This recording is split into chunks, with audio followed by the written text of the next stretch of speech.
Hello दोस्तों, आज जो है हम मार्जिनल कॉस्टिंग टॉपिक जो है समझने वाले हैं। तो सबसे पहले हम ये देखें कि मार्जिनल कॉस्टिंग का मतलब क्या होता है। So let us see question number first, what do you mean by marginal costing, discuss its importance, और ये इतना ज्यादा इम्पोर्टेंट क्यों है। तो मार्जिनल कॉस्टिंग एक तरीके का हम बोल सकते हैं कॉस्ट अकाउंटिंग का ही मेथड है, जो कि मदद करता है कॉस्ट को कंट्रोल करने में। अब ये कॉस्ट को किस तरीके से कंट्रोल करता है, बहुत सारे मेथड है। स्टैंडर्ड कॉस्टिंग है जो हम नेक्स्ट यूनिट में देखेंगे, है ना। ऐसा ही मार्जिनल कॉस्टिंग एक मेथड है जिससे कॉस्ट कंट्रोल होती है। लेकिन मार्जिनल कॉस्टिंग के अंडर क्या होता है, जब भी यदि हम बात करें फैक्ट्री में प्रोडक्शन की, तो प्रोडक्शन होने के जो प्रोडक्शन होता है, यदि हमने उस प्रोडक्शन के एक यूनिट में भी चेंज किया, यानी हमने यदि उसमें एक एडिशनल यूनिट लगा दिया प्रोडक्शन में, तो उसके कारण जो है उसके कॉस्ट पर क्या प्रभाव पड़ा है, उसी को ही हम कहेंगे that is known as marginal costing. ठीक है, यानी प्रोडक्शन की एक यूनिट बढ़ाने पर जो इम्पैक्ट पड़ता है उसके कॉस्ट पे, that is known as marginal costing. ठीक है, ये हो गई सिंपल सी परिभाषा। अब इसको जो है हम एग्जाम्पल लेके समझते हैं। सपोज जो है हम इमेजिन कर लेते हैं कि फैक्ट्री में प्रोडक्शन जो है होना था अबाउट 10,000 यूनिट्स हम ले लेते हैं। ओके, अब ये 10,000 यूनिट्स यदि हम लें, तो इसका कॉस्ट इमेजिन करते हैं कि इन 10,000 यूनिट्स को बनाने में जो है लगभग लगभग जो है हमारा, हम एज्यूम कर लेते हैं कि हमारा 50,000 का खर्चा आ रहा है। ठीक है, 50,000 रुपीज का जो है टोटल हमारा खर्चा आ रहा है जब हम 10,000 यूनिट्स जो है बनाएंगे। अब 50,000 का जो एक्सपेंडिचर आ रहा है, ये जो जिसकी कॉस्ट की हम बात कर रहे थे, तो इसमें जो है हमारी दो तरह की कॉस्ट जो है इन्वॉल्व होती हैं। एक होती है हमारी फिक्स्ड कॉस्ट और दूसरी होती है वेरिएबल कॉस्ट।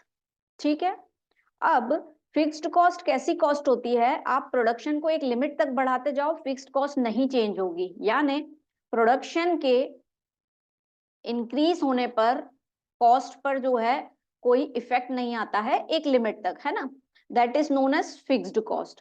एग्जाम्पल ले लें, यदि आप किसी को सैलरी दे रहे हैं, है ना, तो मंथली सैलरी देना है, प्रोडक्शन कितना भी हो आप मंथली सैलरी देंगे उनको। ऐसे ही आपको रेंट पे करना है फैक्ट्री का, या जिस बिल्डिंग में आपका प्रोडक्शन हो रहा है उसका रेंट पे करना है, तो वो मंथली ही देना है चाहे प्रोडक्शन हो या ना हो। That all cost are known as fixed cost. यहां तक क्लियर है।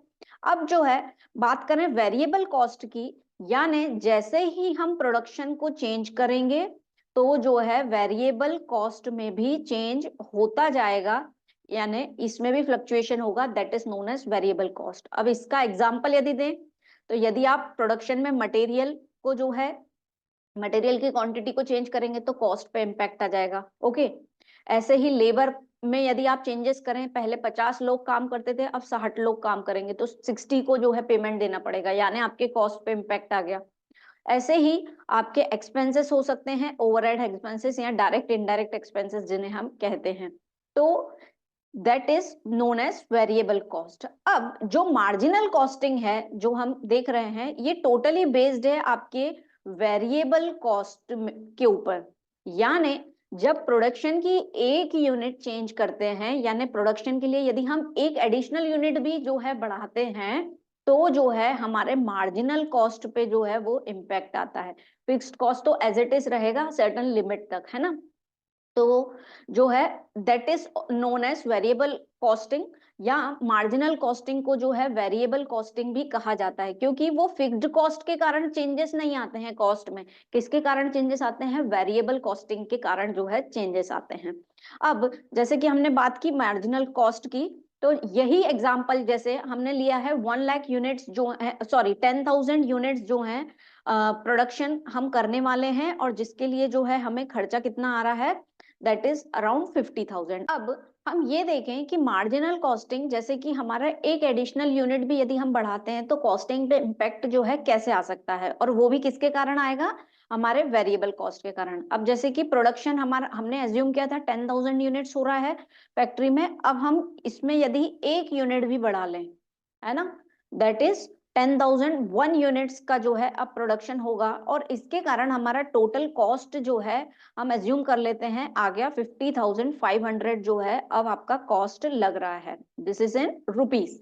अब इतना आपका खर्चा आ रहा है, तो यदि इसको हम क्लासिफाई करें fixed cost and variable cost में, तो फिक्स्ड कॉस्ट तो क्या है, सैलरी जितनी देनी है उतनी ही देनी है, रेंट जितना देना है उतना ही देना पड़ेगा, तो फिक्स कॉस्ट पे तो कोई असर नहीं आया। फिक्स्ड कॉस्ट यदि हम इसमें बाइफरकेट कर लें कि फिक्स कॉस्ट जो है हमारा जो था दैट इज 22,000, और यहाँ पे आगे आपका वेरिएबल कॉस्ट 28,000 था, यानी हमने एज्यूम किया है कि 50,000 का टोटल खर्चा है, उसमें से फिक्स्ड कॉस्ट कितना है 22,000 और वेरिएबल कॉस्ट कितना है दैट इज 28,000। अब ये जो एक्सपेंडिचर नेक्स्ट हमने 1 यूनिट बढ़ाई है उसके कारण कॉस्ट हमारा 500 से बढ़ गया है, तो हमारा फिक्स्ड कॉस्ट तो एज इट इज ही रहेगा, उस पर कोई चेंज नहीं आएगा जब तक हम कोई ह्यूज प्रोडक्शन चेंज नहीं कर रहे हैं। ठीक है, तो ये तो इतना ही आ गया, लेकिन बाकी का पूरा वेरिएबल कॉस्ट पे इसका अंतर आ गया, यानी आपका वेरिएबल कॉस्ट जो है 500 से बढ़ गया। That is only known as marginal costing. क्या है, ध्यान से सुनिए कि मार्जिनल कॉस्टिंग क्या है, जब हम प्रोडक्शन की एक एडिशनल यूनिट भी बढ़ाते हैं और उसके कारण वेरिएबल कॉस्ट में जो है अंतर आ जाए, that is known as marginal costing.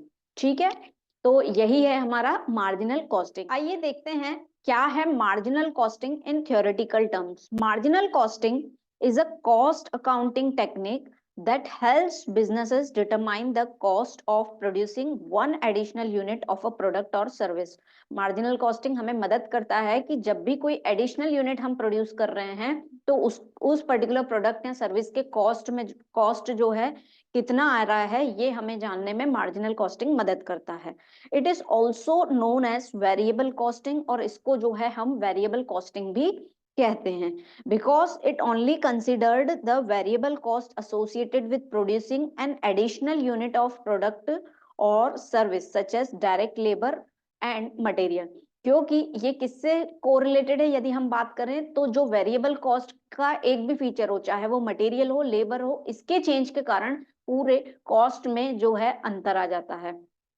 Under marginal costing, fixed costs such as rent, salaries are considered period cost and that are not directly related to the production of a specific unit। और fixed cost जो है directly production से related नहीं है, जैसे कि हमने बात भी की थी कि रेंट हो, सैलरी हो, चाहे प्रोडक्शन हो रहा है चाहे नहीं हो रहा है, लेकिन हमें वो कॉस्ट जो है देना पड़ेगा। तो it is why that are known as period cost, यानी ये हमें टाइमिंगली बेसिस पे जो है देना पड़ता है, तो इसका इम्पैक्ट जो है नहीं पड़ता है। That is all about marginal costing। Okay, यहाँ पे जो है हमको मार्जिनल कॉस्टिंग का मीनिंग जो है वो क्लियर हो गया है कि मार्जिनल कॉस्टिंग क्या होती है। ये एक ऐसी कॉस्टिंग होती है जो हमें मदद करती है ये जानने में कि जब हम प्रोडक्शन का एक यूनिट भी यदि बढ़ाते हैं तो उस पे जो है कॉस्ट पे क्या इम्पैक्ट पड़ा है, यानी कॉस्ट जो है हमारा कितना बढ़ा है ये हम जानते हैं, और वो कॉस्ट किस रीजन से बढ़ता है, वेरिएबल कॉस्ट के कारण बढ़ता है, फिक्स्ड कॉस्ट के कारण नहीं बढ़ता है, और इसीलिए ही उसे वेरिएबल कॉस्टिंग भी हम कहते हैं। ठीक है, अब हम देखें कि इतना ज्यादा इंपॉर्टेंट क्यों है मार्जिनल कॉस्टिंग। तो सबसे पहले यदि हम बात करें तो सिंपल सी टेक्निक है मार्जिनल कॉस्टिंग की, जिसमें इसलिए भी सिंपल कहा गया कि नॉर्मल सा उसका एक स्टेटमेंट है, और उस स्टेटमेंट के बेसिस पे जो है हमसे अलग अलग चीजें जो है पूछी जाती हैं, और वहां पे यदि हम रियलिटी की बात करें तो वहां पे जो है वो उस स्टेटमेंट के बेसिस पे जो है अपनी सेल्स अपना प्रॉफिट जो है आइडेंटिफाई कर लेते हैं, या ऐसी कंडीशन को देखते हैं कि कहाँ कौन सा प्रोडक्शन का प्रोसेस है जहां पे जो है हमको प्रॉफिट होगा या जहां पे हमको लॉस हो सकता है। तो ये सब चीजें जो है बहुत ही सिंपल वे में जान पाते हैं with the help of marginal costing. तो एक स्टेटमेंट होता है और कुछ फॉर्मूलाज की मदद से जो है हम उन्हें आइडेंटिफाई कर पाते हैं। ठीक है, then fixed and variable cost. Marginal cost जो है टोटली बेस्ड है फिक्स्ड एंड वेरिएबल कॉस्ट के ऊपर, और अभी हमने इसका मीनिंग भी देखा जब हमने एग्जांपल लिया था। तो फिक्स्ड कॉस्ट ऐसी कॉस्ट होती है कि प्रोडक्शन के बढ़ने पर या घटने पर जो है उस कॉस्ट में चेंज नहीं आता है, उसे ही हम कहते हैं फिक्स्ड कॉस्ट। फिक्स्ड कॉस्ट यानी एक लिमिट तक चेंज नहीं आएगा, हमने बहुत बड़े लेवल पे प्रोडक्शन चेंज कर लिया तो ऑब्वियसली कुछ ना कुछ फिक्स्ड कॉस्ट चेंज होगी, लेकिन मार्जिनल कॉस्टिंग में हम यही अजम्पशन लेके चलते हैं कि फिक्स्ड कॉस्ट जो है यहाँ पे स्टेबल रहती है। और वेरिएबल कॉस्ट कैसी कॉस्ट रहती है जो प्रोडक्शन के जो है पर यूनिट में भी चेंज के कारण जो है वो कॉस्ट घटती है या बढ़ती है। आपने प्रोडक्शन कम कर दिया, कॉस्ट कम हो जाएगी, आपने प्रोडक्शन बढ़ा दिया तो कॉस्ट जो है बढ़ जाएगी। ठीक है, तो ये टोटली जो है दो कॉस्ट के ऊपर डिपेंडेंट है। Fixed cost as period cost, fix cost को पीरियड कॉस्ट क्यों कहा गया है? क्योंकि ये टाइमिंगली मैनर में जो है आपको देना रहता है according to time period, monthly या जो भी आपका डिसाइडेड है कि 15 डेज में आपको पेमेंट करना है, वेजेस देना है लेबर को या सैलरी देनी है मैनेजर्स को, तो ये जो है पीरियड कॉस्ट कहलाती है। वहीं वेरिएबल कॉस्ट को जो है प्रोडक्ट कॉस्ट कहते हैं, क्योंकि ये प्रोडक्ट से डायरेक्टली एसोसिएट होती है। आपके मटेरियल का यदि रेट बढ़ा है तो आपके टोटल प्रोडक्ट पे जो है वो उसका इम्पैक्ट आ जाएगा। ठीक है, तो that is why it is known as product cost. फिर आता है इसमें कंट्रीब्यूशन। कंट्रीब्यूशन का मतलब क्या होता है? जैसे कि हमने देखा कि मार्जिनल कॉस्टिंग जो है टोटली वेरिएबल कॉस्टिंग के चेंज से ही पूरा का पूरा कॉस्ट पे अंतर आ जाता है और उसी को ही हम मार्जिनल कॉस्टिंग कहते हैं। तो कंट्रीब्यूशन का मतलब ये होता है कि जितनी भी आपकी सेल्स हुई है उसमें से यदि आपका वेरिएबल कॉस्ट जो है, ऐसा कॉस्ट जो कि स्थिर नहीं है, चेंजेबल है, यदि उसको हम घटा दें तो जो है आपका आता है कंट्रीब्यूशन। ठीक है, उसे ही हम कहते हैं कंट्रीब्यूशन। तो इसको जो है अभी हम डिटेल में पूरे फॉर्मूलाज देखेंगे तो उसको और अच्छे से हम देख लेंगे। ठीक है, देन प्राइसिंग एक इंपॉर्टेंट रोल प्ले करती है in the marginal costing. Pricing जो है टोटली डिपेंड रहती है on the variable cost. Then सबसे ज्यादा यदि हम बात करें कि मैनेज कॉस्टिंग जो है हमें, मार्जिनल कॉस्टिंग जो है क्या मदद करती है? ये हमें मदद करती है डिसीजन को जो है अच्छे से डिसीजन लेने में, या डिसीजन को जो है एक तरीके से हम बोले कॉस्ट को जब एनालिसिस करते हैं तो जो है हम डिसीजन प्रॉपर ले पाते हैं कि हमें प्रोडक्शन लेवल जो है कितना रखना है, ताकि जो है एक तो ऑप्टिमम यूटिलाइजेशन ऑफ रिसोर्सेज भी हो पाए और दूसरा जो है कॉस्ट कंट्रोल भी हो पाए। तो ये होता है इसका इंपॉर्टेंस। फिर देखिए हम, तो प्रॉफिट पे एनालिसिस करती है। मेन मार्जिनल कॉस्टिंग का उद्देश्य रहता है कि जैसे कॉस्ट पे कितना अंतर आ रहा है, यदि कॉस्ट कितना बढ़ रहा है तो उससे प्रॉफिट जो है कितना घट रहा है, कितना बढ़ रहा है, ये हम जान सकते हैं विद द मार्जिनल कॉस्टिंग। ठीक है, और ये तो हमने देखा ही कि कॉस्ट को कंट्रोल करने के लिए मार्जिनल कॉस्टिंग टेक्निक जो है लगाई जाती है। ठीक है, then uniform valuation of stock. Under marginal costing method में क्या होता है, जो स्टॉक का वैल्यूएशन होता है, closing stock at the end की यदि हम बात करें तो वो जो है एक ही तरीके से होता है, यूनिफॉर्म वे में होता है, उसमें कोई चेंजेस नहीं होते हैं। ठीक है, अब ये क्वेश्चन जैसे कि हमने तो इंपॉर्टेंस में पढ़ा है, आपको कैरेक्टरिस्टिक्स में अगर आ जाता है तो भी हम ये पॉइंट लिख सकते हैं। एडवांटेजेस पूछेंगे तो एडवांटेजेस में भी हम ये चीजें लिख सकते हैं कि ये एक सिंपल टेक्निक है। फिर हम लिख सकते हैं इसकी एडवांटेज ये है कि हमें डिसीजन लेने में मदद करता है, प्रॉफिट एनालिसिस में हमें हेल्प करता है, कॉस्ट कंट्रोल में हेल्प करता है, यूनिफॉर्म स्टॉक वैल्यूएशन में हमें मदद करता है। ठीक है, ये एडवांटेजेस में आप लिख सकते हो। फीचर्स में चाहे तो आप ये लिख सकते हो कि एक सिंपल टेक्निक है जो कि डिवाइडेड है फिक्स्ड एंड वेरिएबल में। फिक्स को हम टाइम पीरियड कंसेप्ट कहते हैं, वहीं वेरिएबल को प्रोडक्ट कॉस्ट कहते हैं। तो इस तरीके से यदि आपको इंपॉर्टेंस की जगह पे यदि फीचर्स पूछे जाते हैं या फिर एडवांटेजेस पूछे जाते हैं तो दोनों के दोनों हम वहां से लिख सकते हैं। अब ओवरऑल मार्जिनल कॉस्टिंग जो है हमारा, यदि हम देखें कि इसकी नीड या इतनी ज्यादा जरूरत क्यों है या इतना ज्यादा इंपॉर्टेंट क्यों है, तो मेनली ये हमें तीन चीजों में मदद करता है। सबसे पहले ये हमें कॉस्ट को कंट्रोल करने में मदद करता है। दूसरा, ये हमें प्रॉफिट को एनालिसिस करने में मदद करता है, जिसको अभी हम देखेंगे कि प्रॉफिट को एनालिसिस करने में किस तरीके से ये हमारी मदद करता है। ठीक है, और तीसरा जो है ये हमें डिसीजन लेने में हेल्प करता है रिगार्डिंग द कॉस्ट, जो है प्रोडक्शन की कॉस्ट जो है कितनी आ रही है। यदि हम ये एस्टिमेट कर लेंगे तो हम एक प्रोडक्शन का लेवल जान पाएंगे कि हमें जो है किस कैपेसिटी में जो है प्रोडक्शन करना चाहिए। तो ये जो है हम बोल सकते हैं overall objectives of marginal costing है। इसको आप लिख लीजिए। ठीक है, आपके नोट्स आप बनाते चलिए, आपको बहुत क्लैरिटी आ जाएगी रिगार्डिंग द मार्जिनल कॉस्टिंग। ठीक है।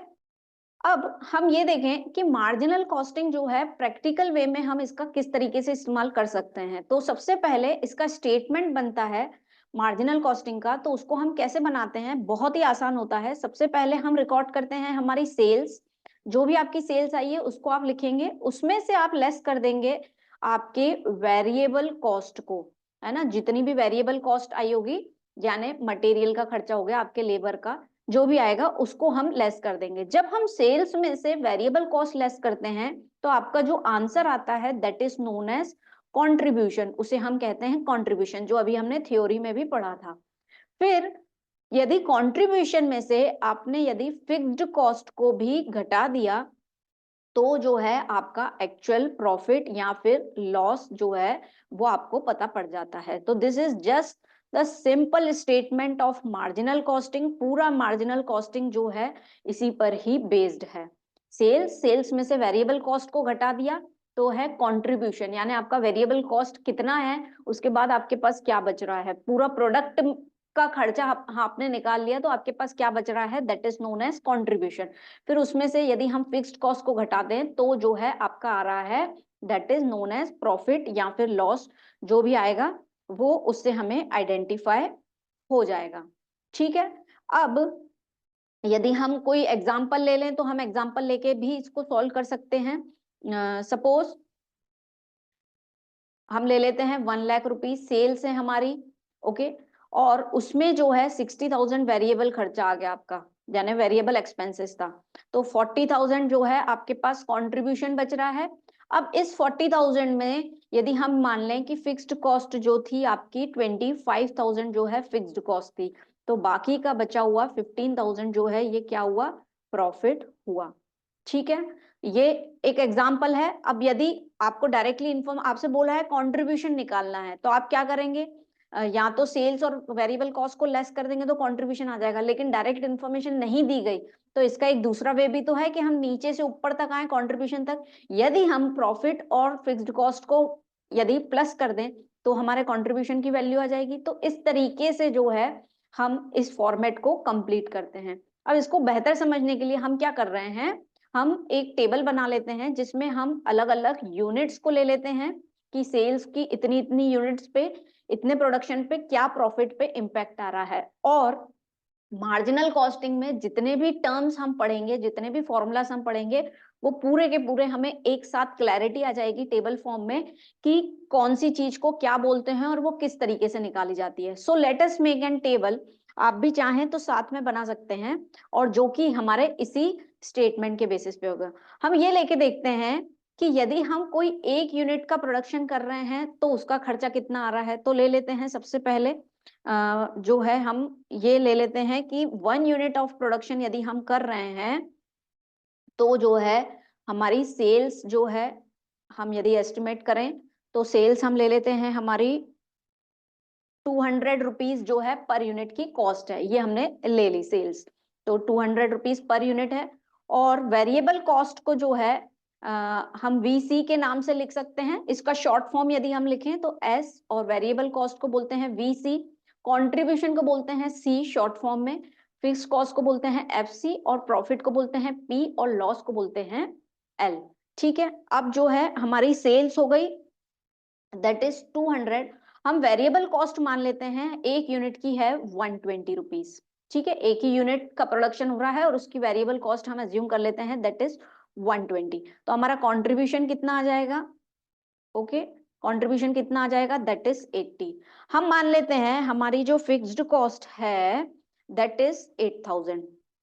ठीक है, खर्चा है, फिक्स्ड कॉस्ट सैलरी देना है, जो भी देना है, हमने ये अज्यूम कर ली कि 8000 जो है हमारा फिक्स्ड कॉस्ट है। अब फिक्स्ड कॉस्ट ज्यादा है, कंट्रीब्यूशन कम है, तो यानी हमारे पास क्या आ रहा है, यदि हम इसको लेस करें तो 7920 का जो है हमको क्या हो रहा है, लॉस हो रहा है। ठीक है, जब हम एक यूनिट का प्रोडक्शन करते हैं 200 रुपीज सेलिंग प्राइस लेके तो जो है हमें लॉस हो रहा है। अब जो है हम 2 यूनिट्स का जो है प्रोडक्शन करके देखते हैं कि उसका क्या जो है इम्पैक्ट आता है। तो 2 यूनिट्स के लिए सेलिंग प्राइस क्या हो जाएगी, यदि यहाँ पे हम शॉर्ट में, ये तो लिखी हुई है 1 यूनिट की, लेकिन स्टिल हम यहाँ पे लिख लेते हैं कि सेल्स आपकी पर यूनिट की कॉस्ट कितनी है दैट इज 200 और वेरिएबल कॉस्ट की पर यूनिट की कॉस्ट कितनी है 120। तो 2 यूनिट्स के लिए 200 इंटू 2 करेंगे तो 400 जो है आपकी सेल्स आ गई। और वेरिएबल कॉस्ट कितनी हो जाएगी 120। यदि एक यूनिट की वेरिएबल कॉस्ट है तो दो की कितनी हो जाएगी दैट इज 240। ठीक है, तो इसको लेस कर देते हैं तो ये आ जाएगा आपका दैट इज 160। अगेन आपका फिक्स्ड कॉस्ट कितना है 8000। फिक्स्ड कॉस्ट जो है हर कंडीशन में क्या रहेगी स्टेबल रहेगी, तो हम उसको एक ही लेके चलेंगे। तो ये कितना आ रहा है आपका दैट इज 10 में से 6 गया, 9 में से 1 गया, दैट इज 8 7840। लेकिन अगेन ये हमारे लिए क्या बन रही है लॉस की कंडीशन बन रही है। अब जो है हम नेक्स्ट कोई यूनिट लेके देखते हैं दैट इज 50 यूनिट्स। तो 50 यूनिट्स से यदि हम करें कैलकुलेट तो 50 यूनिट्स इंटू 200 तो ये कितना आ जाएगा आपका 10,000 रुपए जो है आपकी सेल्स आ गई। अब वेरिएबल कॉस्ट 120 एक की है तो 50 की कितनी आ जाएगी तो 120 इंटू 5 तो ये आ जाएगी आपकी 6000। हमने यूनिट्स बढ़ा दिए हैं एकदम से है ना, इसलिए आपको प्राइस डिफरेंस दिख रहा है। 2 यूनिट से डायरेक्ट हमने 50 यूनिट्स करे हैं। तो यहाँ पे आपका कंट्रीब्यूशन कितना आ रहा है दैट इज 4000।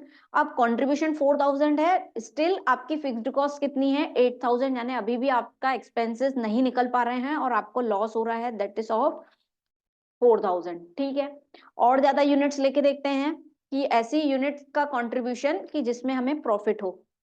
100 यूनिट्स लेके देखते हैं 100 यूनिट से क्या इम्पैक्ट आ रहा है। तो 100 इंटू 200 जो है सेलिंग प्राइस है तो ये कितना आ जाएगा 20,000 जो है आपका सेल्स आ जाएगी।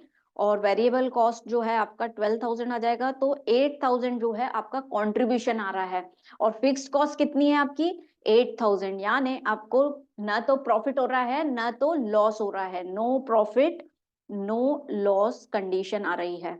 ठीक है, यानी आपने जब इनिशियली जब फैक्ट्री या कोई प्रोडक्शन चालू होता है तो वो छोटे छोटे यूनिट्स को ही प्रोड्यूस करते हैं, तो उस समय धीरे धीरे उनको क्या होता है लॉस होता है। फिर वो एक लेवल पे आते हैं जहां पे उनको प्रॉफिट भी नहीं होता है लॉस भी नहीं होता है, यानी उनका कॉस्ट और सेल्स प्राइस जो है वो इक्वल होती है। देखिए यहाँ पे कॉस्ट और सेल्स प्राइस जो है इक्वल है। सेल्स कितनी है 20,000 और कॉस्ट दोनों मिला लीजिए आप 12,000 एंड 12,000 एंड 8,000 टोटल कॉस्ट यदि देखें तो सेलिंग प्राइस और कॉस्ट इक्वल है। ये ऐसी कंडीशन है जहां पे कोई आपको प्रॉफिट नहीं हुआ है, no profit no loss condition. और इसी कंडीशन को जो है हम कहते हैं बीईपी सेल्स। ठीक है, आते हैं उस पे। अब इसके बाद 100 यूनिट्स के बाद यदि हम एक एडिशनल यूनिट, यानी अब जो है हमारा प्रॉफिट की कंडीशन बन सकती है यदि हम एक यूनिट एक्स्ट्रा भी कंट्रीब्यूट करते हैं, तो हम 101 unit that is all about marginal costing का आपको जो है इसकी प्रैक्टिकल एप्लीकेशन दिखेगी कि मार्जिनल कॉस्टिंग का क्या जादू है। ठीक है, 100 यूनिट से जब हम 101 यूनिट्स प्रोड्यूस कर रहे हैं तो अब हमारी सेल्स कितनी हो जाएगी तो 101 इंटू 200 तो ये कितनी आ जाएगी आपकी 20,200 जो है आपकी 2200 जो है सेल्स आ गई। अब 120 इंटू वेरिएबल कॉस्ट को इंटू करना है तो 120 इंटू 101 कैलकुलेटर जो है निकाल लीजिए और उसको कैलकुलेट कीजिए। 101 इंटू जो है 120 तो ये 12120 आ रहा है 12120। ओके, अब यदि 2200 को इसमें से वेरिएबल कॉस्ट को लेस कर दें तो ये आ रहा है आपका 8,080 रुपीज जो है आपका खर्चा आ रहा है, सॉरी कंट्रीब्यूशन आ रहा है। और आपका फिक्स्ड कॉस्ट कितना है 8,000, यानी 80 रुपीज अब आपने प्रॉफिट कमाना चालू किया है।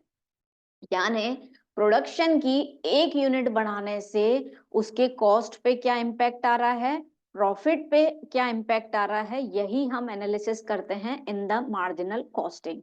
एक और यूनिट ले लेते हैं जिससे हमें ये पता पड़े कि अब जो है इसके बाद प्रॉफिट्स ही होने वाले हैं। सपोज हमने 200 यूनिट्स का प्रोडक्शन किया, तो 200 का यदि हम प्रोडक्शन करेंगे तो ये कितना हो जाएगा दैट इज 200 इंटू 200 4000 ये हो जाएगा। ओके, ये हमने 40 लिख दिया है 4000 आ जाएगा है ना, sorry 40,000 200 into 200 that is 40,000। Okay, then 120 into 200 units के लिए यदि हम करें तो ये आ जाएगा हमारा 24,000।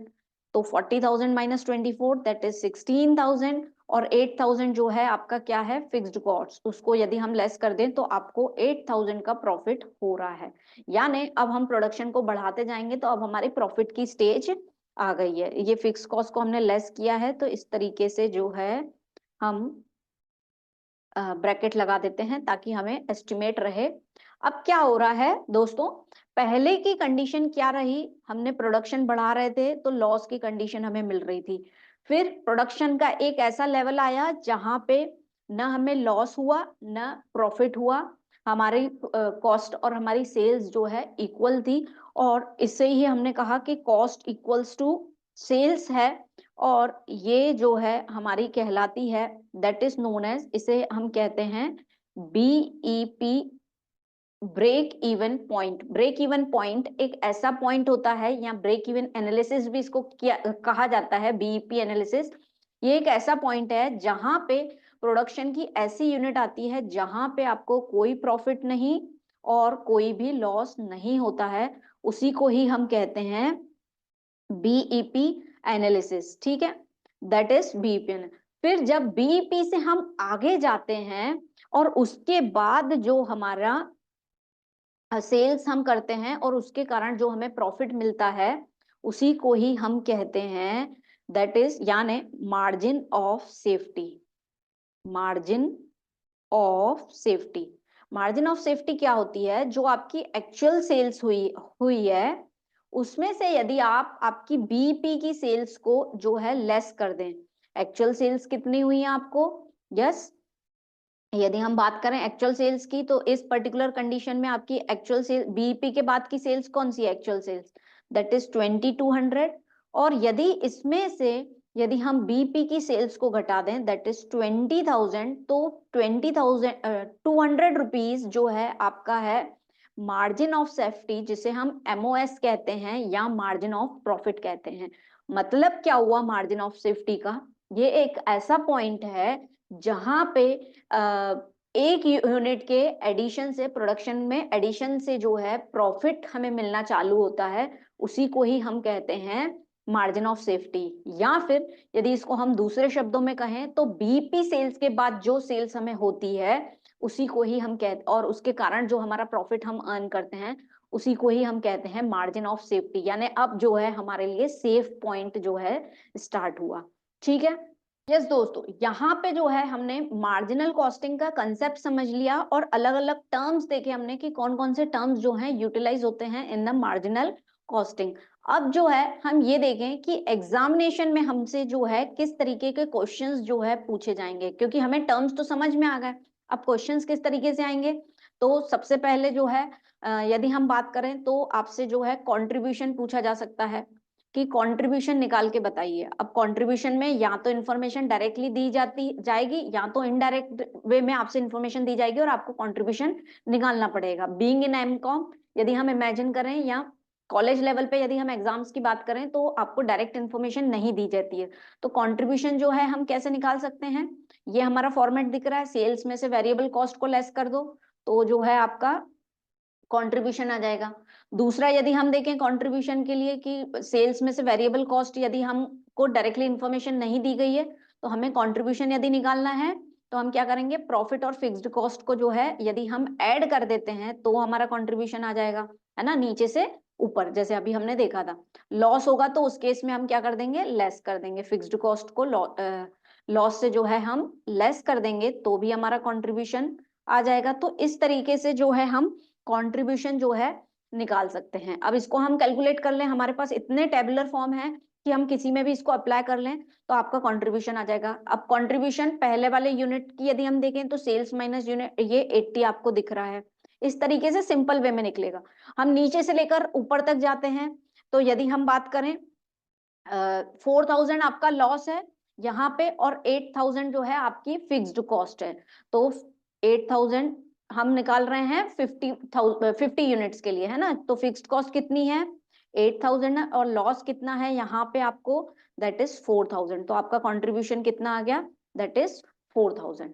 ठीक है, लॉस आएगा तो लेस कर देंगे और प्रॉफिट आएगा तो ऐड कर देंगे। तो आपसे कंट्रीब्यूशन जो है पूछा जा सकता है, जिसको हमने टेबल फॉर्म में जो है अलग अलग से ऑलरेडी देख लिया है। ठीक है, इसके बाद जो है नेक्स्ट चीज पूछी जाएगी आपसे, that is profit volume ratio. अब प्रॉफिट वॉल्यूम रेशियो का मतलब क्या होता है कि आपने जो प्रोडक्शन किया है उस पे जो खर्चा आया है उस खर्चे के बेसिस पे और सेल्स के बेसिस पे आपका प्रॉफिट मार्जिन कितना है, उसी को ही हम कहते हैं प्रॉफिट वॉल्यूम रेशियो। इसे हम शॉर्ट में कहते हैं पीवीआर। तो पीवीआर जो है कैसे निकालते हैं, कंट्रीब्यूशन को यदि हम सेल्स से जो है डिवाइड कर दें इनटू 100 तो आ जाएगा आपका, क्या आ जाएगा आपका पीवी रेशियो, पीवीआर रेशियो।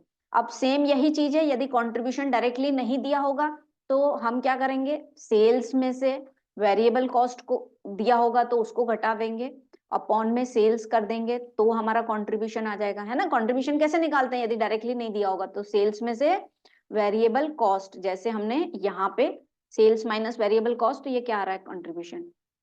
ठीक है, इस तरीके से हम पीवीआर निकाल सकते हैं। This is 1 2।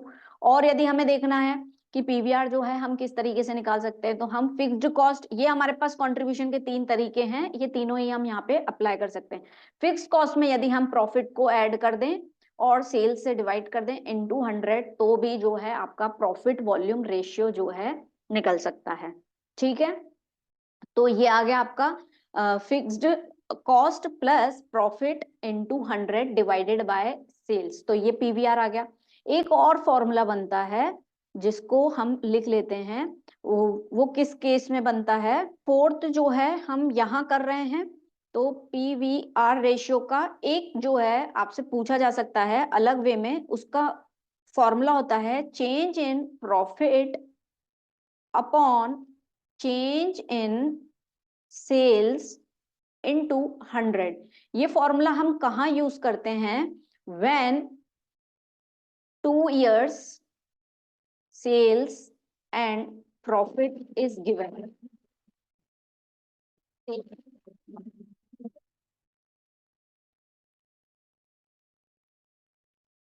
तो इसे ही हम कहते हैं प्रॉफिट वॉल्यूम रेशियो। ठीक है, अब जो है यदि हम बात करें तो हमने पीवीआर के जो है कितने फॉर्मूले देख लिए, 1 2 3 and this is the fourth. अब इसको जो है हम अप्लाई कर लें, कोई भी फॉर्मूला अप्लाई कर लें किसी भी टेबल में, कितने भी यूनिट्स पे अप्लाई करें, हर यूनिट पे आपका प्रॉफिट वॉल्यूम रेशियो जो है वो सेम आएगा। तो हम करके देख लेते हैं, उसको सॉल्व करके देख लेते हैं। सो लेट अस सी, अब प्रॉफिट वॉल्यूम रेशियो यदि हम निकालें तो पहले वाले यूनिट की यदि हम निकालें तो पहले वाले यूनिट का फॉर्मूला क्या है हमारा, कंट्रीब्यूशन अपॉन सेल्स। तो पहले वाले यूनिट की आपका कंट्रीब्यूशन कितना है 80 और सेल्स कितनी है आपकी वहां पे 200, तो 80 इंटू 80 डिवाइडेड बाई 200 इंटू 100 यदि हम करें तो ये कितना आ रहा है 40%। ठीक है, ऐसे ही हम किसी दूसरे जो है, क्योंकि हमने यूनिट्स की सेलिंग प्राइस जो है यहाँ पे सेम थी हर यूनिट की, तो आपका प्रॉफिट वॉल्यूम रेशियो तो सेम ही आना है। ठीक है, अब यहाँ पे हम चाहें तो हम 50 यूनिट्स का देख लेते हैं, तो कंट्रीब्यूशन कितना है 4000 और उसमें यूनिट्स कितनी है आपकी रुपीस में, दैट इज 10,000। तो 4000 10,000 का कितना परसेंट है, तो दैट इज अगेन 40%। यदि हम चाहें बीईपी के केस वाले को ले लें तो हम थर्ड की भी निकाल के देख लेते हैं, बीईपी का क्या था, यस 100 यूनिट्स पे, तो आपका कंट्रीब्यूशन कितना है 8000, सेल्स कितनी है दैट इज 20,000। ठीक है, इनटू 100, तो यदि इसको हम निकालें तो 40 से 40 कैंसिल, अगेन इट इज 40%। यानी प्रॉफिट वॉल्यूम रेशियो जितने भी हमारे पास वैसे भी डाटा जो है सेल्स वेरिएबल कॉस्ट जो है पूरी एक ही साथ दी हुई होगी, तो हम ये फॉर्मूला पुटअप करके जो है उसको निकाल सकते हैं। अब एक जो है सेल्स माइनस वेरिएबल कॉस्ट से तो हो जाएगा, क्योंकि कंट्रीब्यूशन जो है नहीं दिया होगा तो हम सेल्स में से वेरिएबल कॉस्ट लेस करेंगे और फिर जो है, अब थर्ड फॉर्मूला अप्लाई करके देखें कि फिक्स्ड कॉस्ट प्लस प्रॉफिट को ऐड करके डिवाइडेड बाय सेल्स करें तो भी हमारा यही रेशियो आ रहा है क्या। तो इसमें भी जो है हम पहले वाले यूनिट की ही ले लेते हैं, यूनिट 1। अब इसमें जो है आपका कितना आ रहा है, दैट इज 7920 आपका लॉस आ रहा है, और फिक्स्ड कॉस्ट कितनी आ रही है आपकी 8000।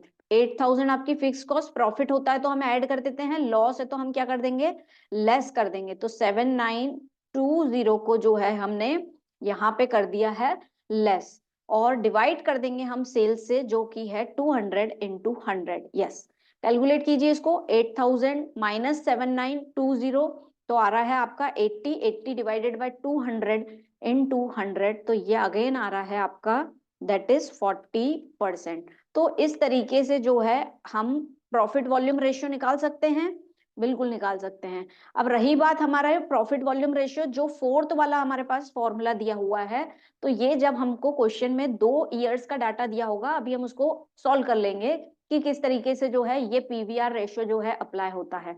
ठीक है, अब यहाँ पे 2 चीजें क्लियर हुई। यदि हमसे कंट्रीब्यूशन पूछा जाता है तो इस तरीके से हम fix cost plus profit, fix cost minus loss या सेल्स माइनस वेरिएबल कॉस्ट करके हम कंट्रीब्यूशन निकाल लेंगे। ठीक है, अब प्रॉफिट वॉल्यूम रेशियो पूछेंगे तो प्रॉफिट वॉल्यूम रेशियो भी इजीली से हम निकाल सकते हैं कि हमसे पीवीआर पूछा है तो कंट्रीब्यूशन अपॉन सेल्स, कंट्रीब्यूशन नहीं दिया होगा तो सेल्स माइनस वेरिएबल कॉस्ट, ठीक है, डिवाइडेड बाय सेल्स। और यदि हमारे पास सेल्स और वेरिएबल कॉस्ट नहीं दिया है तो हमारे पास फिक्स कॉस्ट और प्रॉफिट दिया होगा तो उसको कर देंगे, या लॉस दिया होगा तो उसको फिक्स कॉस्ट में से लॉस को लेस कर देंगे। तो यहाँ पे आपने प्रॉफिट ऐड किया है, चाहो तो आप एक और फॉर्मूला बना के लिख दो, फिक्स कॉस्ट माइनस लॉस। वैसे लॉस की कंडीशन कम आती है तो सिर्फ आप याद रख लीजिए, अलग से उसके लिए फॉर्मूला मत बनाइए, नहीं तो बहुत सारे फॉर्मूला रीड और फॉर्मूले को जो है याद नहीं करना है, जैसे हमने टेबुलर फॉर्म वे में समझा है, हर चीज को उसी फॉर्म में जो है हमें समझना है। ठीक है, अब हमने यहाँ पे कंट्रीब्यूशन निकालना देख लिया, प्रॉफिट वॉल्यूम रेशियो निकालना देख लिया, जो कि सेल्स पे और वेरिएबल कॉस्ट के यदि हम हटा दें और उसके बाद जो हम इनकम अर्न कर रहे हैं तो हमारा प्रॉफिट रेशियो कितना आ रहा है, उसी को ही हम बोलते हैं प्रॉफिट वॉल्यूम रेशियो। ये 2 चीजें हम निकाल सकते हैं, अलग अलग फॉर्मूलाज जो हमने देखे। इसके बाद जो है आपसे पूछा है यदि मार्जिन ऑफ सेफ्टी, तो मार्जिन ऑफ सेफ्टी का भी फॉर्मूला हमने देखा है, इसको जब हम समझ रहे थे। तो जो आपको एक्चुअल सेल्स दी हुई है उसमें से यदि आप बीपी की सेल्स को लेस कर देंगे तो वो आपका होगा मार्जिन ऑफ सेफ्टी या मार्जिन ऑफ प्रॉफिट, यानी बीपी के बाद जो आप प्रॉफिट अर्न करते हैं उसी को ही हम बोलते हैं मार्जिन ऑफ सेफ्टी और मार्जिन ऑफ प्रॉफिट। ठीक है, ये 3 तरीके की चीजें हो गई। अब आते हैं हम हमारे बीपी को और डिटेल में समझते हैं कि बीपी सेल्स जो है किस तरीके से निकाली जाती है, and it is one of the important concept जो कि एग्जामिनेशन में क्वेश्चन बनता ही है। ठीक है, तो अब जो है हम नेक्स्ट जो है बीईपी को जो है समझ लेते हैं। तो बीईपी जिसे हम शॉर्ट में बीपी लिखते हैं और इसका मतलब होता है break even point. Break even point क्या होता है, ऐसा समय या ऐसा पॉइंट होता है प्रोडक्शन में जहां आपको कोई प्रॉफिट नहीं होता है, no profit no loss condition होती है ये। ठीक है, दूसरी बात यहाँ पे आपकी सेल्स और आपकी कॉस्ट जो है इक्वल होती है। कॉस्ट इसमें फिक्स्ड कॉस्ट और वेरिएबल कॉस्ट दोनों को मिलाते हैं और वो दोनों जो है आपके सेल्स के बराबर होती है, ना आपको प्रॉफिट होता है ना लॉस होता है इस कंडीशन में। यस, यदि इस कंडीशन के बाद यदि हम प्रोडक्शन करते हैं तो जो है या हमारी सेल्स को बढ़ाते हैं, इसके बाद जो है यदि सेल्स बढ़ती है तो हम प्रॉफिट अर्न करेंगे, और यदि बीपी से हम नीचे जाएंगे यानी हमारी सेल्स को कम करेंगे तो जो है हमें लॉस होगा। That is all about BEP, है ना। ये शॉर्ट में हमने देख लिया बीपी, जो हमने रिवाइज कर लिया, हमने पहले वहां देख लिया था, that is break even point.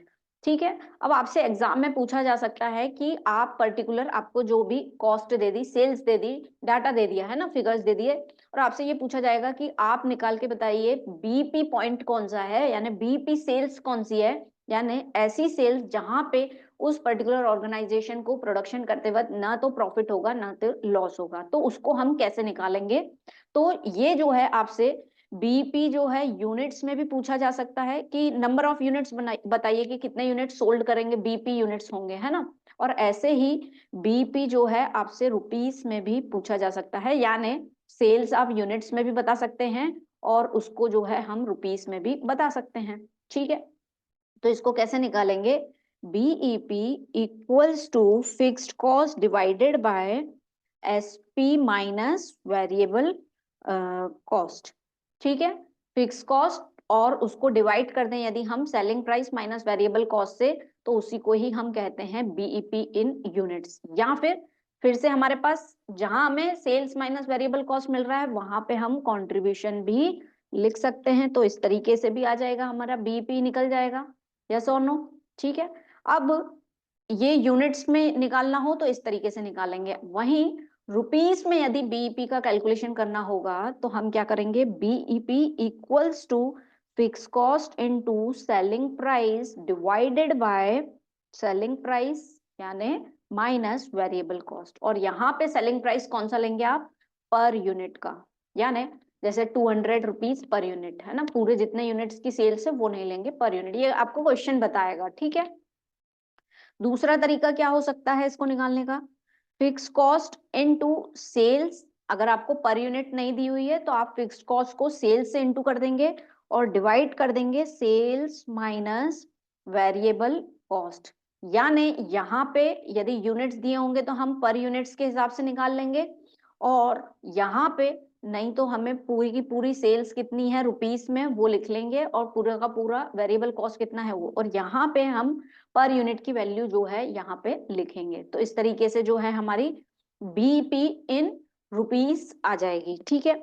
इसके अलावा एक और तरीके से जो है हम इसको बीईपी को निकाल सकते हैं। यदि हम लिखें, लिखते जाइए आप, फिक्स्ड कॉस्ट को यदि हम प्रॉफिट वॉल्यूम रेशियो से डिवाइड कर दें तो उसको भी हम बीईपी सेल्स उससे भी हम निकाल सकते हैं, ठीक है। यानी एक ऐसा सेल्स का पॉइंट जहां पे आपको कोई प्रॉफिट कोई लॉस नहीं हो रहा था, that is known as BP sales, ठीक है। अब ये fixed cost divided by PVR, तो इसको जो है आप एक बार लिख लीजिए या फिर स्क्रीनशॉट ले लीजिए, ताकि जो है आपको मदद मिल सके जब हम क्वेश्चन सॉल्व करेंगे, ठीक है। यूजली जब भी हम ऐसा कोई कंसेप्ट समझ रहे हैं तो हमें जो है वो फॉर्मूलाज लिखना चाहिए, ताकि हम जब लिखते हैं तो उसको समझ के लिखते हैं तो वो हमारे अंदर जो है याद भी हमको होते जाते हैं कि हाँ ये इस कारण से हो रहा है, ये this is just a suggestion. अब जो है हमने बीपी देख लिया, एमओएस मैंने आपको बता दिया, ये चारों चीजें। अब हमने क्या क्या चीजें देखी हैं जिसपे जो है अब हम क्वेश्चन सॉल्व करेंगे। एक हमने देख लिया कंट्रीब्यूशन, इसके फॉर्मूलेस देख लिया जिसके बेसिस पे आपको क्वेश्चंस आ सकते हैं। फिर जो है आपसे पूछा जा सकता है PVR, profit volume ratio, then BP पे जो है क्वेश्चन आ जाता है।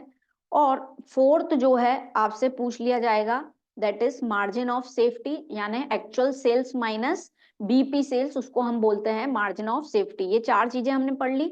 इसके बाद एक और चीज आती है जिसे हम कहते हैं डिजायर्ड प्रॉफिट या डिजायर्ड सेल्स, या कभी कभी फिक्स कॉस्ट नहीं दिया हो तो वो कंडीशन का भी एक क्वेश्चन आता है। तो ये सब फॉर्मुलेस ऊपर के चारों हमने देख लिए, तो इसके बेसिस पे पहले हम क्वेश्चन सॉल्व कर लेते हैं, और फिर जो है हम डिजायर्ड प्रॉफिट के बेसिस पे भी एक क्वेश्चन देख लेंगे, ताकि जो है हमारा पूरा मार्जिनल कॉस्टिंग जो है कंसेप्ट वाइज कंप्लीट हो जाए, ठीक है। दोस्तों क्वेश्चन सॉल्व करने से पहले एक बार हम पूरे के पूरे फॉर्मूले एक साथ देख लेते हैं, ताकि जो है हमारा एक रिवीजन हो जाए रिगार्डिंग द फॉर्मूलाज। हमने देखा contribution sales minus variable cost, fixed cost में प्रॉफिट को ऐड कर दें, लॉस होगा तो उसको लेस कर देंगे, तो इस तरीके से हमारा कंट्रीब्यूशन आ जाएगा। फिर प्रॉफिट वॉल्यूम रेशियो को यदि हम देखें तो contribution divided by sales into 100, या फिर सेल्स माइनस वेरिएबल कॉस्ट से भी हम कंट्रीब्यूशन निकाल सकते हैं और डिवाइडेड बाय 100, यहाँ पे इनटू 100 आ जाएगा, ठीक है। फिर फिक्स कॉस्ट में प्रॉफिट को यदि ऐड कर दें तो भी उससे हमारा कंट्रीब्यूशन आ जाएगा, और नीचे जो है सेल्स लिखना है। यानी पीवीआर में आपका बेस जो है वो क्या रहेगा, सेल्स रहेगा, और नीचे जो है सेल्स रहेगा, और ऊपर जो है आपका कंट्रीब्यूशन रहेगा। अब कंट्रीब्यूशन डायरेक्टली दिया है तो अच्छी बात है, नहीं दिया है तो हम सेल्स माइनस वेरिएबल कॉस्ट से, या फिक्स कॉस्ट प्लस प्रॉफिट से, या फिक्स कॉस्ट माइनस लॉस से जो है हम पीवीआर निकाल लेंगे, ठीक है। फिर हमने प्रॉफिट वॉल्यूम रेशियो पढ़ा था, change in profit upon change in sales, और ये कब कंडीशन बनेगी, when 2 years sales and profit is are given. जब आपको 2 सालों प्रॉफिट और सेल्स जो है 2 years का दिया हो तो हम कंपैरिजन बेसिस पे प्रॉफिट वॉल्यूम रेशियो निकाल लेंगे। वैसे भी अभी हमने टेबुलर फॉर्म में देखा कि जो है किस तरीके से हमने जिस भी सेल्स को लिया और जिस भी प्रॉफिट को लिया, कंट्रीब्यूशन को लिया, तो जो है हमारा पीवीआर आ गया, ठीक है। तो ये प्रॉफिट वॉल्यूम रेशियो। फिर पी इन यूनिट्स की यदि हम बात करें तो fix cost sales minus variable cost जो है आपका यूनिट्स में आ जाएगा, या फिर fix cost divided by contribution. फिर बीईपी इन रुपीस यदि निकालना हो तो fix cost into selling price per unit ले लेंगे, यानी ये वाला जो है हम पर यूनिट लेंगे, चाहे वो एसपी हो वेरिएबल कॉस्ट हो, ये भी हम पर यूनिट लेंगे। और यदि पर यूनिट नहीं, डायरेक्टली आपको पूरी इंफॉर्मेशन जो है रुपीस में दी हुई है, टोटल दी हुई है, तो फिक्स कॉस्ट इनटू सेल्स और divided by SP minus variable cost, ये टोटल में लेंगे।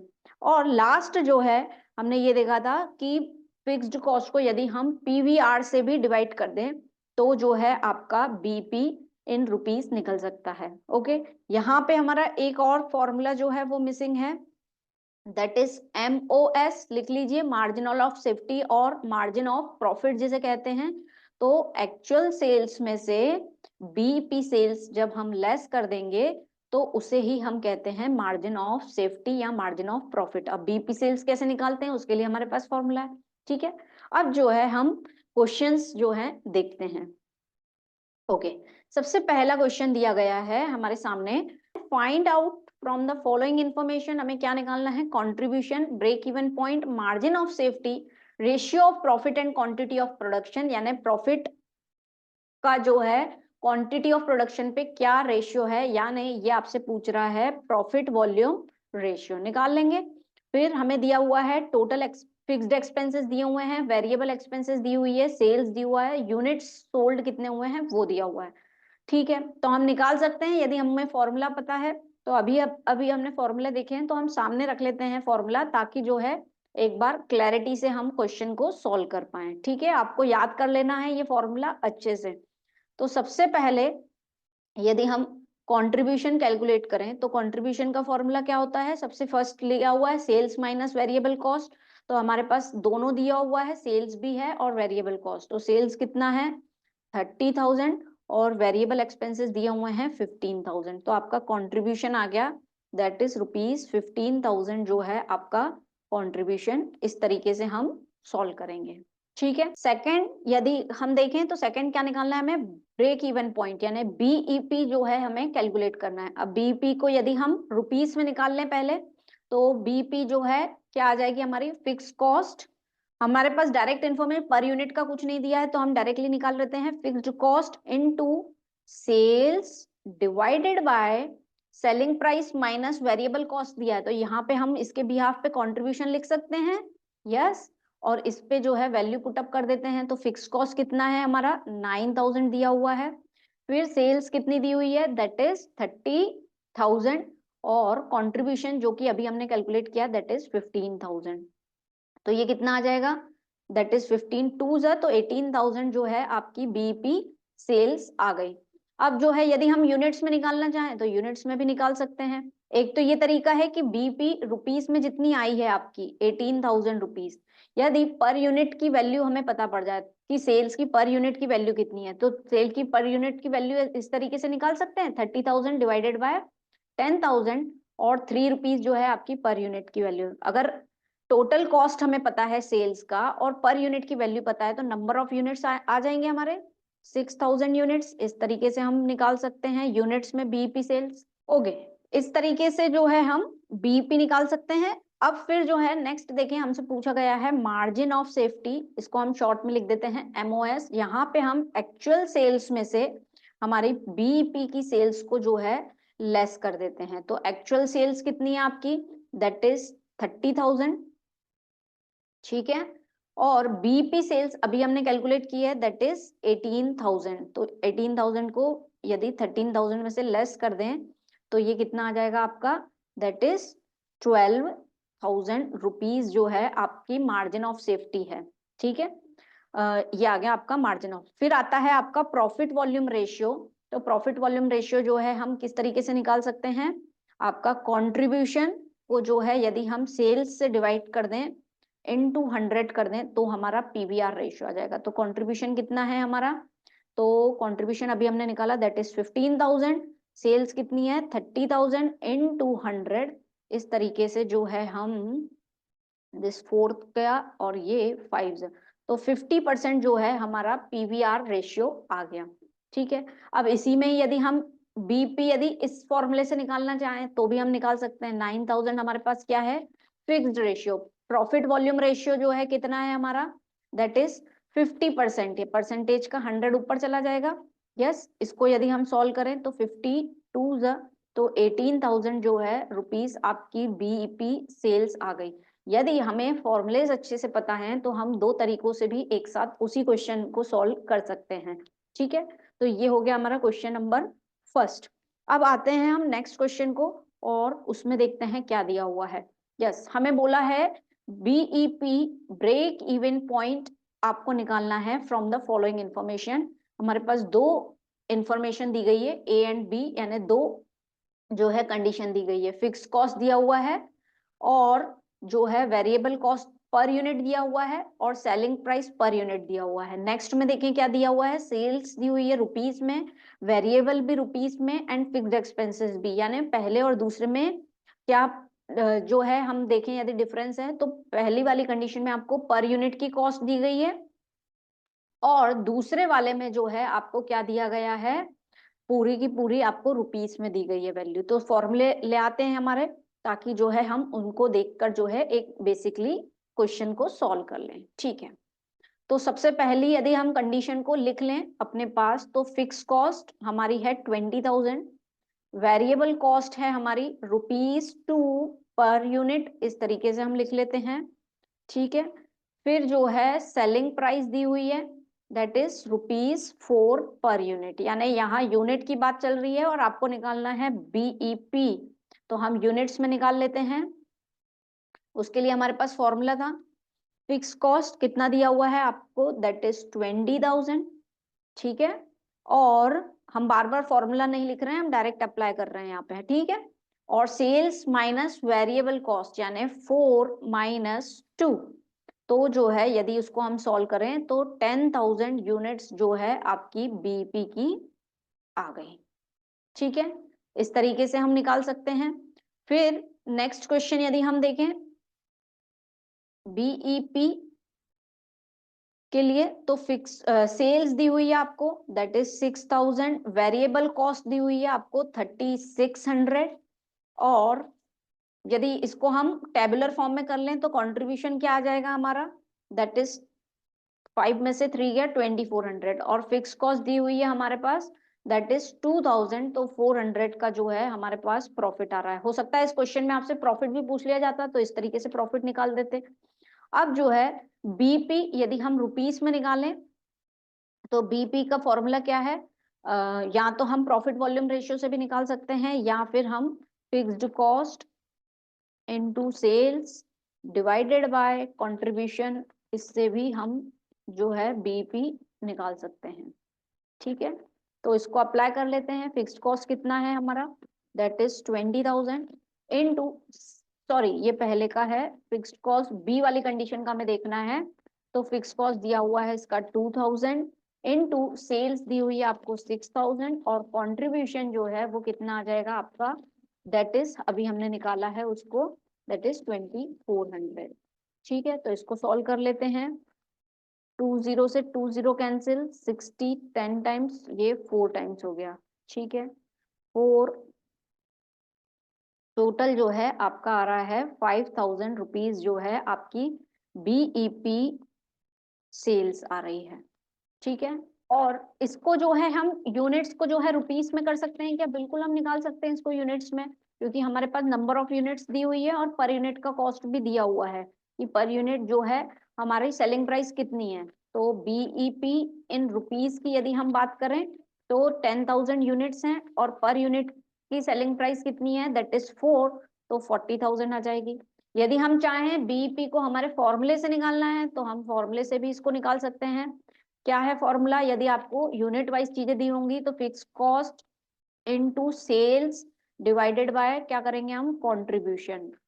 ठीक है, तो फिक्स कॉस्ट कितनी दी हुई है आपको, दैट इज 20,000, और सेल्स कितना है 4, और नीचे हम दे देंगे 2, तो 2 से 2 कैंसिल, और ये आ गई आपकी 40,000 रुपीज जो है बीपी सेल। तो इस तरीके से भी हम निकाल सकते हैं, इस तरीके से भी निकाल सकते हैं, और नंबर ऑफ यूनिट्स जो है इस तरीके से निकलेंगे। तो कंसेप्ट क्लियर होना चाहिए, तो हम कोई भी फॉर्मूला अप्लाई करके जो है हमारा क्वेश्चन को सॉल्व कर सकते हैं। ठीक है, ये हो गया हमारा बीपी पे बेस्ड क्वेश्चन। ठीक है, अब जो है हम नेक्स्ट क्वेश्चन देख लेते हैं। ओके, हमें इंफॉर्मेशन दी गई है, the following information has been received from Kamla limited. Sales दिया गया है आपको, सब रुपीस में है, वेरिएबल कॉस्ट, फिक्स्ड कॉस्ट। ठीक है, आपको बीईपी निकालना है, margin of safety, profit volume ratio और प्रॉफिट। हमें ये चारों चीजें निकालना है। तो निकाल सकते हैं क्या? बिल्कुल निकाल सकते हैं। तो यदि हम देखें तो फॉर्मूला ले आते हैं, ताकि आप उसको इजीली देखकर जो है, बाद में फॉर्मूले को नहीं देखना है, अभी जब तक आपको याद हो तब तक जो है आप फॉर्मूले को बेस बना के जो है क्वेश्चन सॉल्व कर सकते हैं कि आपको क्वेश्चन बन रहे हैं कि नहीं। ठीक है, तो सबसे पहले हम हमारा टेबुलर फॉर्म ही सॉल्व कर लेते हैं। सेल से आपकी 1 लाख, उसमें से हमने वेरिएबल कॉस्ट को यदि लेस कर दिया 60,000, तो 40,000 जो है ये क्या आ जाएगा आपका कंट्रीब्यूशन। ठीक है, फिर जो है यदि हम इसमें से फिक्स्ड कॉस्ट को लेस कर दें जो कि दी हुई है 30,000, तो आ जाएगा आपका 10,000 का प्रॉफिट। तो ये पहला एक हमने सॉल्व कर लिया। आपसे बोला था प्रॉफिट कितना है ये बताना है, तो ये हमने प्रॉफिट बता दिया। ठीक है, प्रॉफिट वॉल्यूम रेशियो यदि हम देखें पीवीआर, तो पीवीआर जो है हम कैसे निकालते हैं, प्रॉफिट वॉल्यूम रेशियो यदि, तो कंट्रीब्यूशन पता है यदि हमें, और उसको यदि हम सेल्स से इंटू कर दें इंटू 100, तो हमारा प्रॉफिट वॉल्यूम रेशियो आ जाएगा। तो कंट्रीब्यूशन कितना है 40,000, और सेल्स कितनी है हमारी, दैट इज 1 लाख इंटू 100। तो ये कितना आ रहा है आपका 40% जो है आपका प्रॉफिट वॉल्यूम रेशियो आ रहा है। ठीक है, फिर यदि हम निकालें बीईपी, अब आपका ब्रेक इवन पॉइंट यदि निकालना है तो आपको ये सब फॉर्मूलेस दिए हुए हैं। तो हमारे पास फिक्स कॉस्ट और पीवीआर है क्या, इस बेसिस पे भी हम निकाल सकते हैं। Fix cost divided by PVR, तो फिक्स कॉस्ट कितना दिया हुआ है, दैट इज 30,000, और पीवीआर अभी हमने कैलकुलेट किया, दैट इज 40%, यानी 40 और ऊपर आ जाएगा 100, है ना। तो इसको यदि हम सॉल्व करें तो बीपी आ जाएगा हमारा, दैट इज 0 से 0 कैंसिल कर देते हैं, 4 से 25, तो ये आ जाएगा आपका 75,000 रुपीज जो है आपकी बीपी आ गई। ठीक है, अब जो है यदि हम बात करें, बीपी हो गया, फिर जो है बीपी निकाल लिया, मार्जिन ऑफ सेफ्टी। तो मार्जिन ऑफ सेफ्टी को हम लिखते हैं एमओएस, एक्चुअल सेल्स में से बीपी सेल्स को लेस कर देंगे तो क्या आ जाएगा हमारा मार्जिन ऑफ सेफ्टी। तो एक्चुअल सेल्स कितनी है हमारी, दैट इज 1 लाख, और बीपी सेल्स अभी हमने निकाली, दैट इज 75,000। तो 25,000 जो है आपका मार्जिन ऑफ सेफ्टी, या फिर मार्जिन ऑफ प्रॉफिट जो है हम इसको बोलते हैं। ठीक है, बीपी आप इससे भी निकाल सकते हैं, कोई दूसरा फॉर्मूला आपको लगता है तो हम उससे भी जो है निकाल के देख लेते हैं। ठीक है, हम बीपी किसी दूसरे फॉर्मूले से भी सॉल्व करते हैं। फिक्स्ड कॉस्ट दी हुई है, यूनिट्स की तो यहाँ पे कोई बात नहीं है, पर यूनिट की कोई वैल्यू नहीं दी है, तो हम रुपीस वाला फॉर्मूला आपका ये वाला लग जाएगा। ठीक है, तो फिक्स्ड कॉस्ट कितनी दी हुई है, दैट इज 30,000, और सेल्स जो है 1 lakh divided by selling price minus variable cost, यानी आपका कंट्रीब्यूशन को डिवाइड करना है। यस, इसको सॉल्व कर लीजिए, 40 से 40 कैंसिल, 4 से 25 टाइम्स, दैट इज 75,000, ये आ गई आपकी बीपी सेल्स। तो आप जो भी मेथड अप्लाई कर लो उससे आपकी बीपी आ जाएगी। अब इतने सारे फॉर्मूले क्यों हैं, हमारा क्वेश्चन किस हिसाब से आ रहा है, तो उसमें कौन सा फॉर्मूला फिट होगा वो उस बेसिस पे जो है हम ये फॉर्मूले अप्लाई करेंगे। ठीक है, तो अब हमने बीईपी निकाल लिया, margin of safety, profit volume ratio and profit. कभी भी आपको प्रॉफिट वॉल्यूम रेशियो पूछते हैं तो पहले उसको इजीली निकाल लीजिए, वो परसेंटेज है तो उसके बेसिस पे आपका जो है पीवीआर यदि निकाल लिया तो बीईपी जल्दी से निकल जाएगा, बीईपी निकल जाएगा तो एमओएस निकल जाएगा, है ना। तो इस तरीके से जो है आपको क्वेश्चन सॉल्व करना है। ठीक है, नोट कर लीजिए आप। अब जो है हम नेक्स्ट क्वेश्चन देख लेते हैं, ताकि हमारी प्रैक्टिस जो है थोड़ी सी मजबूत हो पाए। ओके, तो ठीक है, सेम उसी टाइप का कुछ क्वेश्चन है, find out from the following. आपको निकालना है profit volume ratio, PVR, BEP और मार्जिन ऑफ प्रॉफिट। ठीक है, फिर सेल्स दी हुई है आपको, टोटल कॉस्ट दिया हुआ है, टोटल कॉस्ट दिया हुआ है, फिक्स्ड कॉस्ट, नेट प्रॉफिट, थोड़ा सा चेंज करके क्वेश्चन दिया है। फिर ये हमारे जो है फॉर्मूलेस हमारे सामने हैं, तो हम सॉल्व करते हैं। अब इसमें पहले हमारा टेबुलर फॉर्म ही क्रिएट कर लेते हैं। तो सेल्स जो है कितनी है हमारी, that is 1 lakh.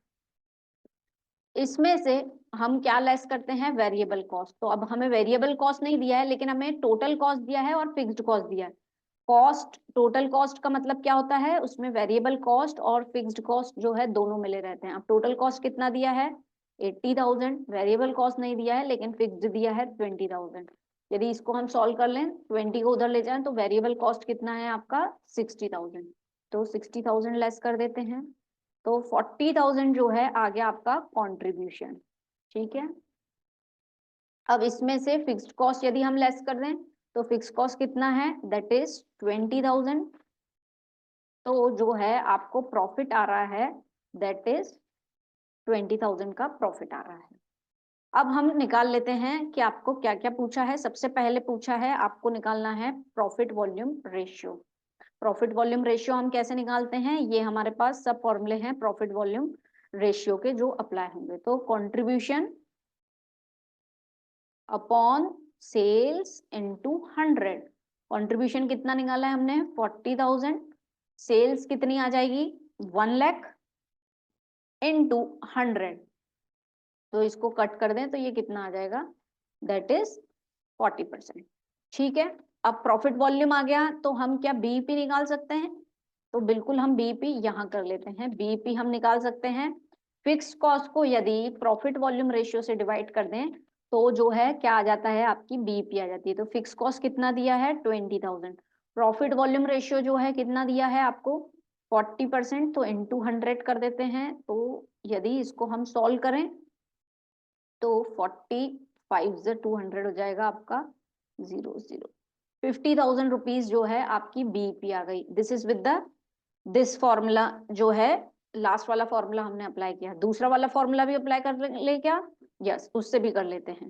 Fix cost कितनी है आपकी, फिक्स कॉस्ट इनटू सेल्स और डिवाइडेड बाय कंट्रीब्यूशन।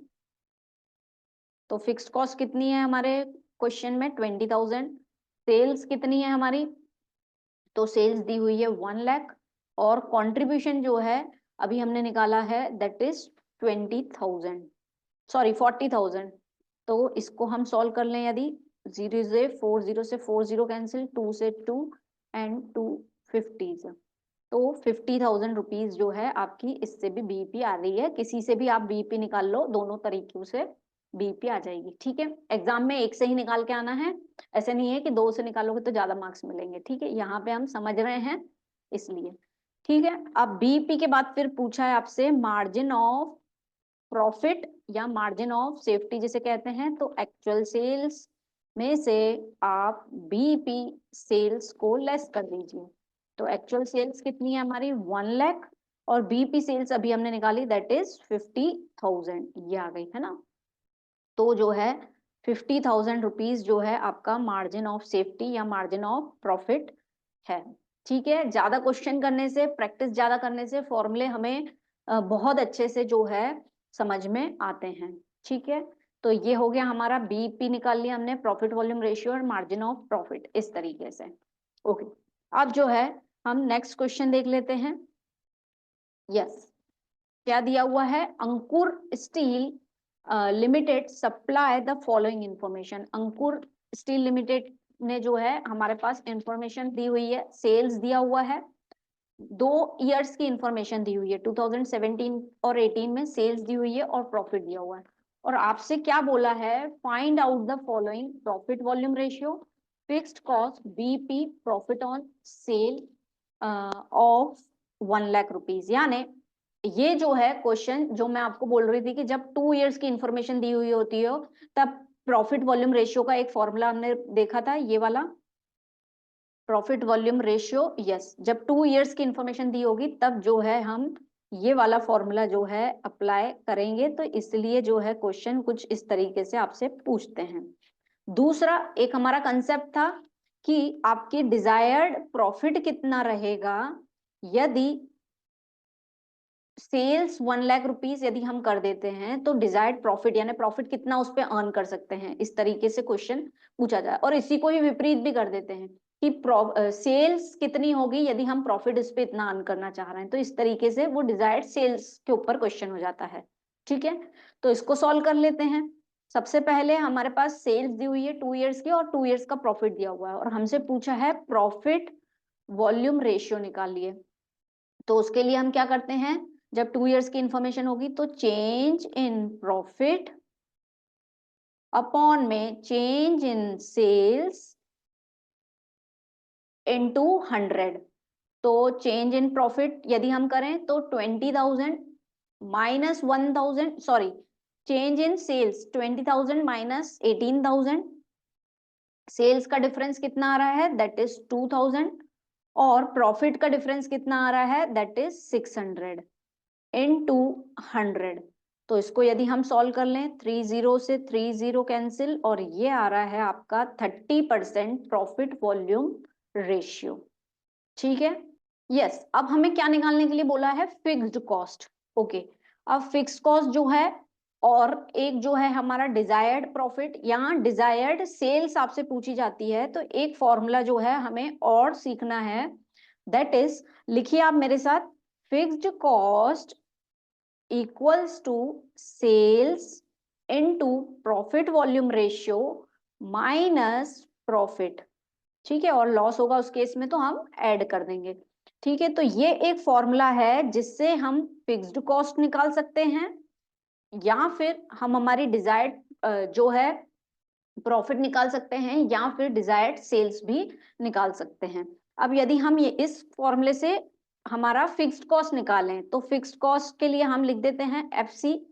सेल्स हमें पता है क्या, किसी भी पर्टिकुलर ईयर की सेल्स ले लो, या तो 2017 की या 2018 की, दोनों से सेम आना चाहिए, फिक्स कॉस्ट तो चेंज नहीं होती है ना।